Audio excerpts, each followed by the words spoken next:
Today's lesson starts with a good marinade and ends with this delicious shrimp. Welcome to my kitchen. This is going to be grilled shrimp today. You're watching Texas Cooking Today. This is the tutorial version of this recipe. Now, if you're just looking for the recipe without instructions on how to pull it off, then that's the previous episode. But this one is my tutorial, and we go into depth on why we do marinating a certain way and things that we use and things like that. So there's a lot of in-depth information here.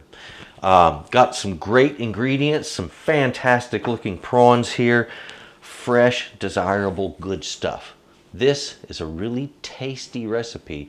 Once you've tried it, you're going to be doing grilled shrimp a whole lot more.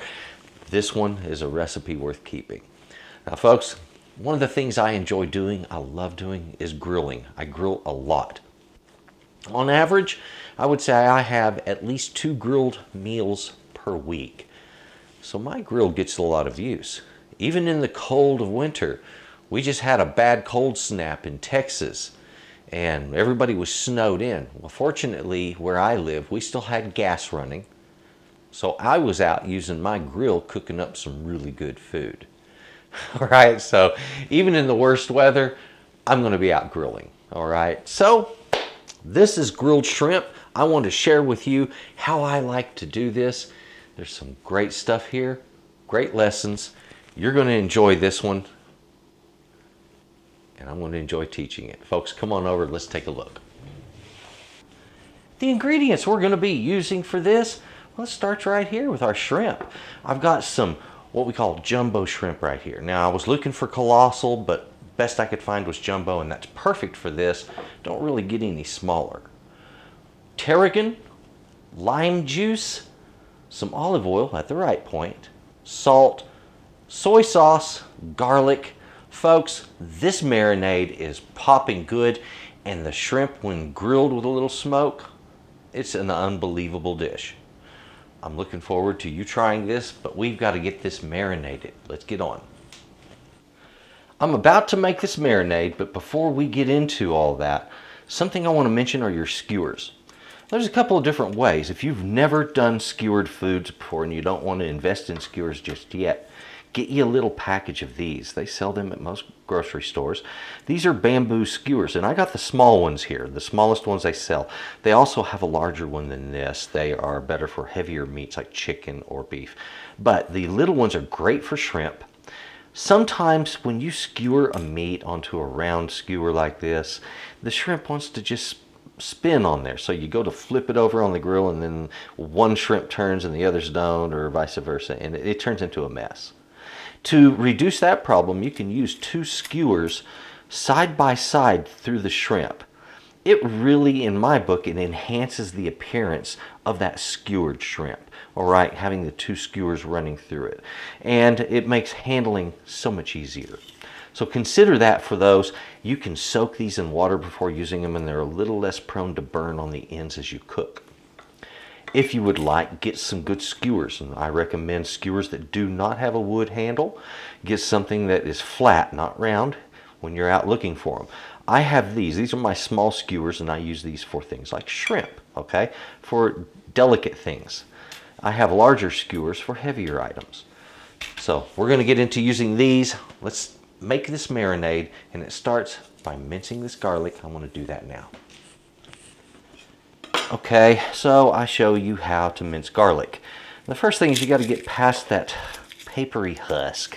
Okay, so that's what I want to do now. And I want to show you the little trick that kind of I stumbled across as a child. And I don't know how I got this or where I learned it, or if I just kind of picked it up on my own. But one day I think I got frustrated, started flexing the clove of garlic, and that paper popped off. And I thought, hey, that's handy. So I've been doing it ever since. Just a little twist. You'll hear the paper crackle. That clove comes out without any of the oils on your fingers. And so you don't have a mess. There's no stink. And look how easy that was. It was like super easy. Gotten rid of all of our paper mess. I also like to cut off that little scab that's right on the end of the clove there, where it attaches to the bulb. Now, mincing garlic, I'm going to show you a technique I learned a long time ago. This was when I was learning how to cook. This is mincing. Now, there's two ways you can mince, or several ways really. You can just chop at it, or you can rock the knife like this. Works really well. There's also, and that's safe, that is a very safe way of doing it. Another way of doing this, and it's a little faster, is what I want to show you. This is something that I learned from a French chef, and oh, it's lots of fun, let me tell you. When you're crushing garlic, if you're going to use the blade, okay, watch out for this edge. It's sharp, all right? So go ahead and turn the thing down so you're not going to hurt yourself, and gently crush your garlic that way. Now, you might be wondering why, if he is going to chop up the garlic, why is he crushing it? Well, think about this. This garlic clove, it kind of rolls around. They're hard to keep up with. If you crush them first, they're not going to roll around on you, are they? Okay, and the first thing I do when I begin this procedure is I just break it down into smaller pieces. Now, if you notice where my hands are in relationship to the knife, okay, my fingers here are right up on this part of the knife, on the back of that knife, up here, and my thumb, that's tucked under. I keep it tucked under, otherwise it could get cut with the blade, all right? Don't want that to happen, so keep it tucked under. Now, this hand, you're going to grab the back of this, and you're going to go at it, okay? So, we're going to tuck thumb under, fingers up here. There we go.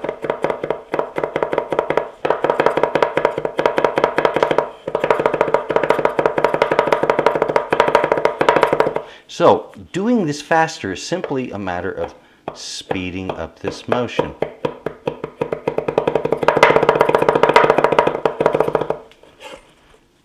Eventually you get quick with this, but it's not something that happens right at the beginning. Give it time, get used to doing it. All right, I'm going for about a tablespoon of garlic. It looks like I'll have a little over. That's okay. I like mine a little garlicky.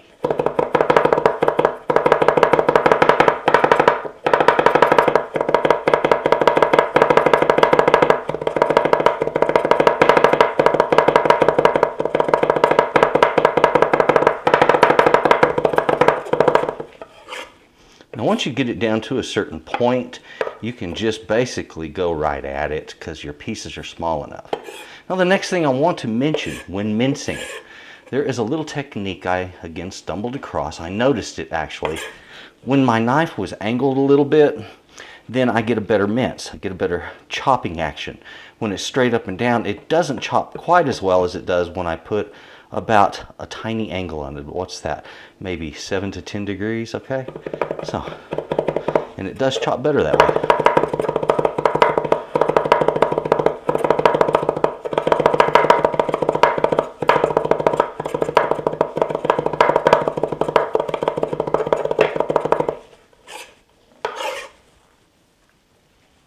Now you notice I'm pushing that garlic not lengthwise off of the blade, but off like this, okay? Be very careful doing anything like that. Here's our garlic. I just need to get it in the marinade now, okay? Very simple stuff. Well, there's our minced garlic, all ready for us. Now, right here, that lime juice. Isn't that beautiful? Let's get that in there. Of course, we need our soy sauce here.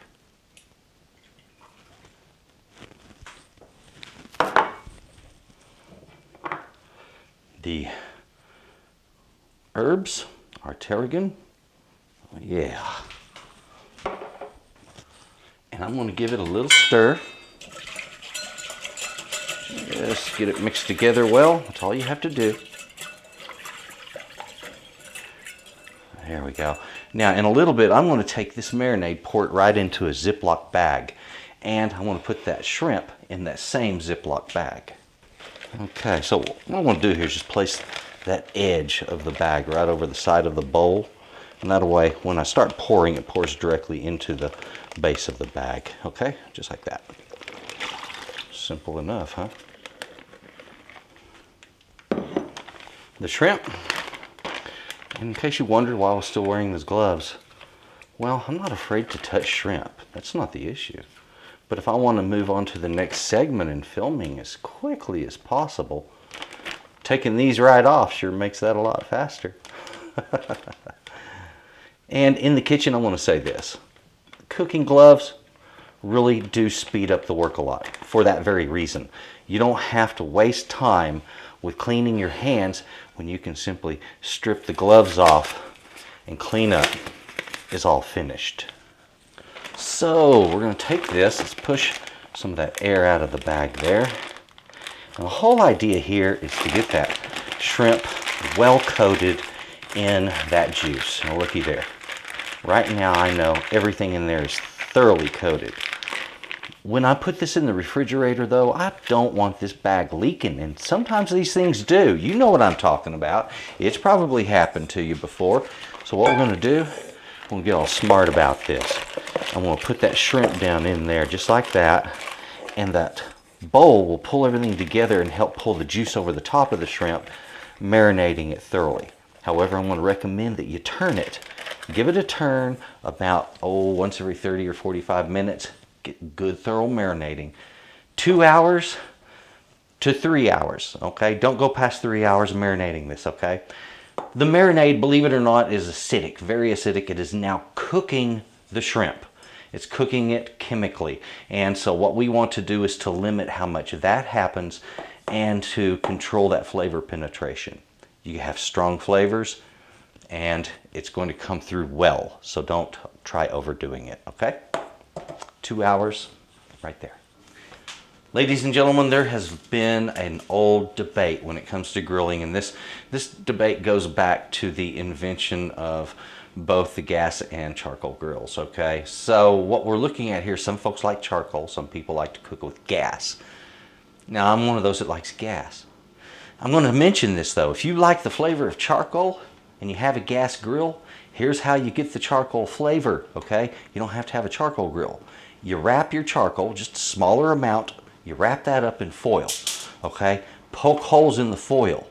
The charcoal will heat up on the grill. You just put this packet underneath the grill grate. That charcoal is going to heat up, and as it does, it's going to begin to smolder and release the smoke through the holes that you put in the foil. This will smoke your food just as easily and thoroughly as if you cook on the charcoal itself. You can also use other woods. I have mesquite here, and I'm going to be using this mesquite wrapped in the foil to give me a beautiful mesquite flavor as I grill today. If I'm going to make a foil packet for smoking, here's what I do. And it's just as simple as wrap it up in foil, okay? Don't make this a hard process.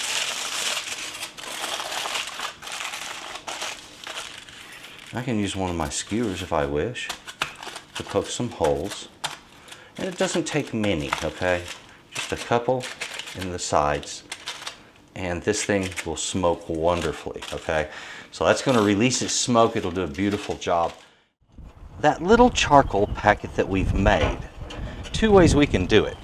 Now, if my burner is one of those that is really close to the bottom of the grate, I would simply put this right on top, right at the back. But since my burners are lower and I have these heat dispersing bars, I will put this right over the top of my burners, just like this. And I will put this directly over that. That becomes my smoke element, and it'll fill the whole grill beautifully. And it's going to give this beautiful, beautiful flavor of this mesquite wood. I could have done it every bit as easily with this, simply wrapping the charcoal in the foil. So whether you like one flavor or another, it's still doable on your gas grill. Go ahead and give it a shot. And if you're trying to decide which grill to go with, folks, barbecue is wonderful, but you got to wait for the bricks to heat. You're going to spend a lot of money on this fuel. The gas, you spend some money on it, but not as much. The gas preheats faster, 10 minutes, and your grill is ready to cook on with hot, sear-ready grates. And then at the same time, you're producing smoke at that point too. Much more controllable because you can raise or lower the flame at any point and have the heat where you want it. You can cook open or closed lid. I really like the propane better, and I'm not trying to sell anybody on it. I'm just letting you know your options. With your charcoal, of course, you get that wonderful woody flavor, and it is an intense flavor. The charcoal is, well, I guess you get lots of ash to put in your garden afterwards and amend the soil with, or something like that. Anyway, you got your choices. Enjoy grilling either way. It's a lot of fun. Now I'm going to get this thing heated up so we can get some shrimp on here and have some delicious food coming our way. Oh yeah. The shrimp are marinated. It has been 2 hours now. The grill, I'm about to get it fired up. It only takes it about 10 minutes to heat. So I want to get this done first. I wanted to mention some things about skewering up shrimp for you. Okay, so good ways and bad ways.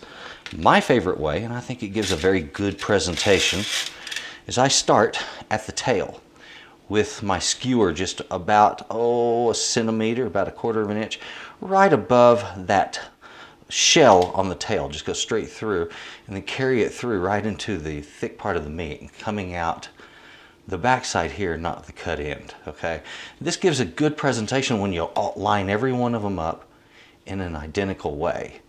Now the other thing that you can do that really makes these look nice is lay your skewer flat on a plate, or keep all of the shrimp flat, and then work one at a time. And what it will do is, as they line up on your skewer, they will be much more level and even. And of course, once you get good at this, you won't have a problem doing that. All right, so isn't this simple? Right there. Now, we had a total of 24 shrimp on this. We were planning on making a series of kebabs, and I wanted to do 6 shrimp per kebab, okay? So that's what we're going to go for. There we go. Isn't that nice? Now, when you're doing this, go ahead and pull these up tight. Generally, you don't want to see a shrimp curled when you're cooking it, because it means you overcooked it. But in this case, we're trying, pardon my timer, we're trying to pack up that shrimp right there. And that way it looks really nice, and it doesn't dry out any of the meat. So once it's packed up this way, it gives a more even cook. All right, move on to the rest of those. And I'm also going to be cooking some rice to go with this. That was what the timer was. I'm doing herbed rice. Makes a nice side for your shrimp. Well, they are skewered. They're looking really nice. My shrimp needs something to protect them while they're on the grill. So what I'm going to do is to give them a light coat of oil, olive oil, and I'm also going to hit them gently with a little bit of sea salt, and I like a large grain sea salt for this. It works with the appearance of the shrimp. Okay, so something I wanted to mention to you. If you want to make doing stuff like this easier, there's neat little tools. This is a pump up sprayer, and this one I keep olive oil in it. And I check the olive oil occasionally in this sprayer to make sure it's not gone bad and that I keep fresh olive oil in it. I can use this, gently spray my shrimp. Look at that. Nice coverage, huh? Now they're ready for the grill, okay? All I have to do, a gentle sprinkle with my salt, turn them over, hit the other side, and that's all there is to it. Well, the grill has had a chance to heat up. I'm getting some nice smoke coming off of that wood. You can smell it, it's very clean. And get these back here. Oh, listen to that sizzle. Today we got a lot of wind out here, but that never stopped me from doing this. There we go. Give them a couple of minutes on each side. Remember, shrimp cook fast. 2 minutes per side and you're done. The quantity of everything we used today, well, let's start with the marinade. Right over here, I started with 1 cup of lime juice. To that, I used a tablespoon of soy sauce, a tablespoon of dried tarragon, and a tablespoon to a tablespoon and a half of minced garlic, and a pinch of salt. In other words, about a half a teaspoon, no more than a teaspoon. On the shrimp, I recommend, if you're doing what I did here, which is a 16-20 count, that you do about 6 shrimp per person. Now, if you're doing a colossal shrimp, you can do 4 or 5. And you'll see the difference in what I'm talking about. They get much fatter. All right, and then when you're talking shrimp of that size, what we're talking about And when we say 16-20 count, that's how many shrimp per pound. All right, so that's what that means in case you're wondering. This is what we have. Let's take a look at what we've made. Delicious shrimp. All right, let's take a look at these. Right there. Like I said, it's a windy day. It's Texas, okay? The wind blows here. And look at what we do with our grills. Folks, that's just flat delicious looking. Let's get those cooked up. We're ready to eat. You know, that's what we're talking about right there. Beautiful, beautiful shrimp. Okay. You know, you have that beautiful citrusy flavor with a wonderful kick of fresh garlic. The herbs set it off perfectly. Folks, this is a really good one. I'm sure you're going to enjoy your grilled shrimp. Please, if you would, take a look right underneath this into that description box. You're going to see some links there. Links to my website where I sell my recipes. Links to Texas Cooking Today and to any other channels I have right here on YouTube. Please take a look at that. My Patreon page, have that. If you would, please also enjoy your shrimp. And folks, you have a good day. Bye-bye. I wanted to speak to you for just a moment about my recipes. Now, I put out my recipes, okay? They're on my website. Now, I don't put out your average everyday recipe. You know, I had somebody comment to me recently. He said, why would I do that when they're available everywhere for free? There's a little difference. Those that are for free, and I've printed them out, you have too, little tiny thing in the corner of the piece of paper that's covered with ads most of the time, and then it's not very descriptive. Not mine. Mine are worth having. Okay, so when you get one of mine, it's designed to be printed in such a way that it can be put into like a 3-ring binder. Look at this. Look at the quality on it. Look at how clear this is. The imagery is beautiful. So they can be printed, and this is the way I've designed mine, is so they can be printed back to back. And then you end up with, you know, a complete recipe that works in a book. And it comes out absolutely beautiful. Pictures that depict everything that you need to do in the recipe. Now, not all of them are exactly that way, but a lot of them are, and I'm getting more and more done this way. And I'm putting a hard push towards good quality recipes that give better instructions than everybody else's. And that's the reason I do them this way. These are designed to have holes punched in them. Let me pull this up and do this with it. Look, 3-ring binder, boom, punch holes in it, you have it right there. Everything's all available for you, okay? So, pardon me, I didn't mean to hit the mic. Anyway, really cool idea. Great way to do your recipes. Instead of having to buy a book of 50 recipes to get 10, you just pay for the 10 recipes, save a whole lot of money, and you got a better idea for how to keep your recipes. Thanks for watching. Please enjoy what I provide. Check out Texas Cooking Today. There's a lot, I mean a lot of recipes there. And if you would, take a look in the description box down underneath me here, and you'll find the links to my website, to Texas Cooking Today, to the stuff that I do, and how to keep up with me and to find out a little bit more. Thank you very much. You have a good day.